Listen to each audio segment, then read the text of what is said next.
Alden, we're just here on the first day of the talks. What are the expectations in Durban? Well, there's three big issues that we're looking at. One, of course, is the future of the Kyoto Protocol. Will there be a second commitment period? Will the commitment that we've had to an international rules-based treaty regime, legally binding treaty regime, continue? Second, related to that, of course, is what is the process to broaden out and build on Kyoto longer term, to bring in major emitting countries like the U.S., China, India, Brazil into a binding regime over time. Clearly the Europeans have said a condition for them to stay in Kyoto politically is that it be seen as a transition to a much broader, more ambitious and comprehensive regime.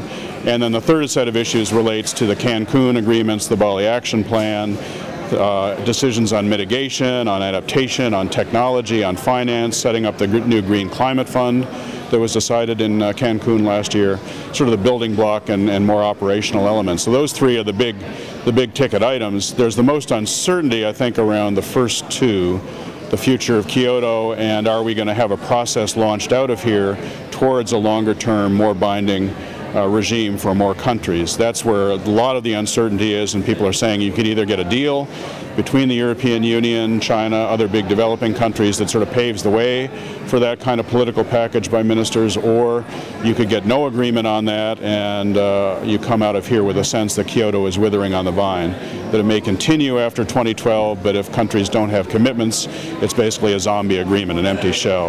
And that would be a very disappointing outcome, obviously. On the package of agreements out of Cancun and Bali, the biggest uncertainty is around finance, where the U.S. and the Saudi Arabians blocked agreement of the Transitional Committee meeting in Cape Town in October, forwarding a set of recommendations to this meeting about how to set up this Green Climate Fund. The question is, will the U.S. and the Saudis back down and allow a consensus agreement to be forwarded to the Conference of the Parties next week for a decision?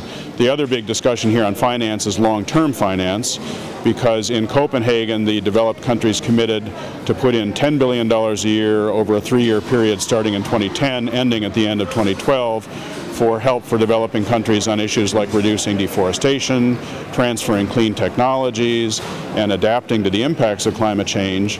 What happens after 2012? There's no firm commitments for money at the table.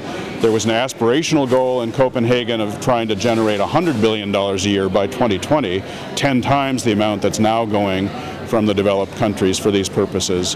But there's no roadmap to get there. There's no discussion of sources of that kind of finance. A lot of innovative ideas on the table being discussed in the corridors and on side events. But the question for Durban is, will there be a formal process to discuss and make more certain sources of long-term finance to get up towards that $100 billion a year range by the end of the decade? And we've heard some of the big delegations here playing down expectations. In light of that, what should our viewers look out for? What are going to be the possible wins here? Well, as I said, I think the big litmus test will be, is there a future for the Kyoto Protocol? Are the European Union, Switzerland, Norway, Australia, New Zealand, the ones that have not indicated that they won't take commitments under the second commitment period, which is Japan, Russia, and Canada? Will the rest of those countries indicate that they're willing to stay in and want to take on commitments?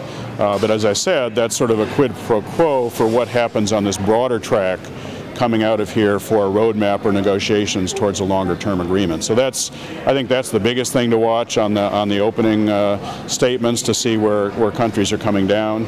There's a lot of conversations going on behind the scenes between the European Union, for example, and some of the big developing countries about this. So publicly, I think countries will stick to their positions that they had coming out of Panama 2 months ago. We won't see a lot of shift in this opening week, but the hope is by the time the ministers come in and start to negotiate with each other next week, there'll be more of a coalition of the willing that's been formed to try to take this forward and have a win out of here, as opposed to a perceived collapse of Kyoto.